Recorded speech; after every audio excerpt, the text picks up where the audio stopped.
BJP రాష్ట్ర కార్యాలయంలో కేంద్ర మంత్రి కిషన్ రెడ్డి మాట్లాడుతున్నారు. లైవ్ చూద్దాం. కుదుర్చుకోబోతుందనే విషయాన్ని కూడా ఈ సందర్భంగా మనవిస్తున్నాను. ఇప్పటికే మరొక 10 విద్యా సంస్థలు దరఖాస్తులు పెట్టుకున్నాయి. ఈ 3 కాకుండా ఈ 10 విద్యా సంస్థలు కూడా ఈ ఎక్సలెన్స్ సెంటర్తో కలిసి పనిచేయడానికి ముందుకొచ్చాయి. ఆ విషయంలో కూడా ప్రాపర్గా దానికి సంబంధించినటువంటి అధికారులు విశ్లేషణ చేసి నిర్ణయం తీసుకుంటారనే విషయాన్ని కూడా ఈ సందర్భంగా మనవిస్తున్నాను. ఇది 2వ ఇన్స్టిట్యూట్ అయిపోయింది. 3rd institute national skill training institute. దీన్ని గతంలో ఉన్నటువంటి విషయం మీకు అందరికీ తెలుసు. ఇప్పటికే దేశంలో వృత్తి విద్యా కోర్సులకు చాలా సంవత్సరాల నుంచి కూడా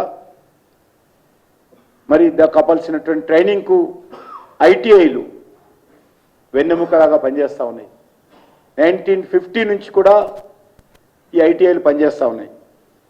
ఇలాంటి కీలకమైనటువంటి ఐటీఐలు ఏవైతే దేశంలో ఉన్నాయో వాటిని మరి పూర్తి నిర్లక్ష్యంగా ఇన్ని సంవత్సరాలు ఉన్నవి అంటే ఉన్నట్టుగా నడిపించాం తప్ప అందులో విద్యార్థులు ఆకర్షించడం కానీ, అందులో ప్రాపర్ ట్రైనింగ్ ఇవ్వడం కానీ, దాని ద్వారా సర్టిఫికెట్ పొందినటువంటి వరకు పూర్తి స్థాయిలో గౌరవం లభించే విధంగా మరి చర్యలు లేకుండా ఉన్నది. అందుకే నరేంద్ర మోడీ గారు దీనిపైన దృష్టిని కేంద్రీకరించి ఈరోజు ఐటీఐల సంఖ్యను కూడా పెంచేటువంటి ప్రయత్నం చేయడం జరిగింది. గత 3.5 సంవత్సరాలుగా